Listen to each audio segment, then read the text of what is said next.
Nama seniman asal Yogyakarta Soimah Pancawati kini menghiasi banyaknya outlet media setelah dirinya mengaku mendapatkan perlakuan yang tidak mengenakan dari petugas pajak.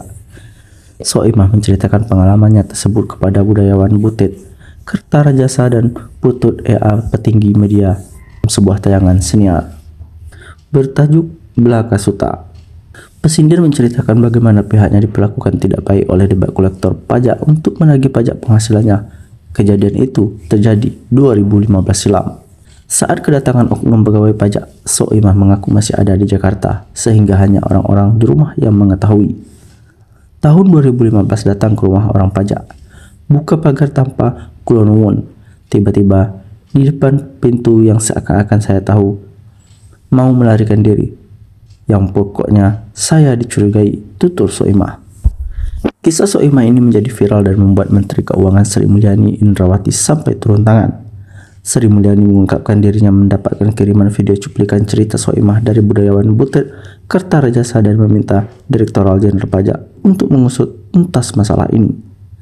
Saya meminta tim Dirjen Pajak RI melakukan penelitian masalah yang dialami Soimah, jelas Sri Mulyani. Kami akan terus melakukan perbaikan pelayanan. Terima kasih atas masukan dan kritikan yang konstruktif, tambahnya.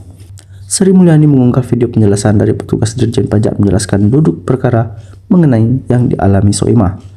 Penjelasan pertama terkait kasus Soimah ini mengenai kisah pada 2015 ketika Soimah membeli rumah.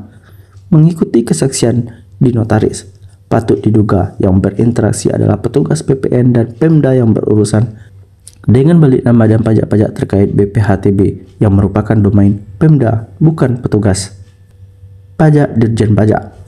Dalam penjelasan video, Kantor Pelayanan Pajak KPP termasuk KPP Bantul biasanya hanya memvalidasi jika pun ada kegiatan lapangan itu adalah kegiatan rutin untuk memastikan nilai yang dipakai telah sesuai dengan ketentuan, yaitu harga pasar yang mencerminkan keadaan yang sebenarnya.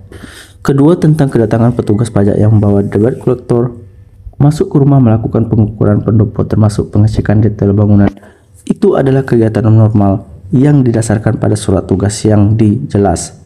Surat tugas yang jelas. Memang membangun rumah tanpa kontraktor dengan luas di atas 200 mm persegi terutang PPN 2% dari total pengeluaran.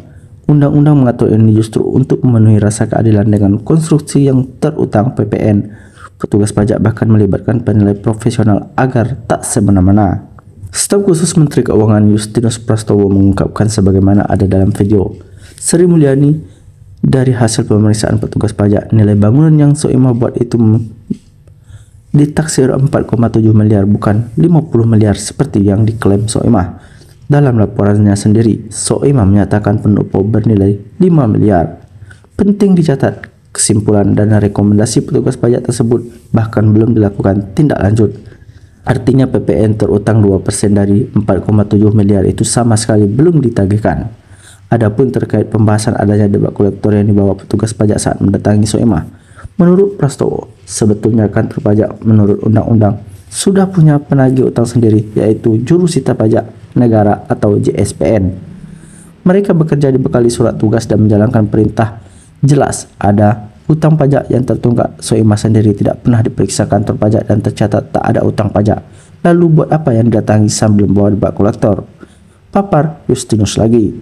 Bagi JSPN tak sulit menagih tunggakan pajak tanpa harus marah-marah. Ia bisa menerbitkan surat paksa, surat perintah melakukan penyitaan, memblokir rekening lalu melelang aset dan memindahkan saldo rekening ke kas negara. Kesaksian semua petugas pajak yang berinteraksi, mereka tak pernah bertemu Soimah, hanya sekeluarga atau penjaga rumah.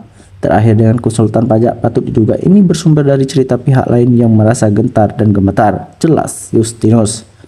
Adapun permasalahan ketiga terkait cerita Soimah.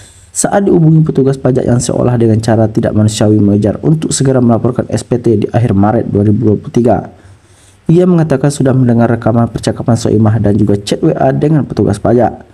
Aduh, saya malah kagum dengan kesabaran dan kesantunan pegawai KPP Bantul. Meski punya kewenangan, ia tak sembarangan menggunakannya. Ia hanya mengingatkan bahwa menawarkan bantuan jika Soimah kesulitan. Ternyata perlakuan itu dianggap memperlakukan Soimah seperti maling, bajingan, atau koruptor.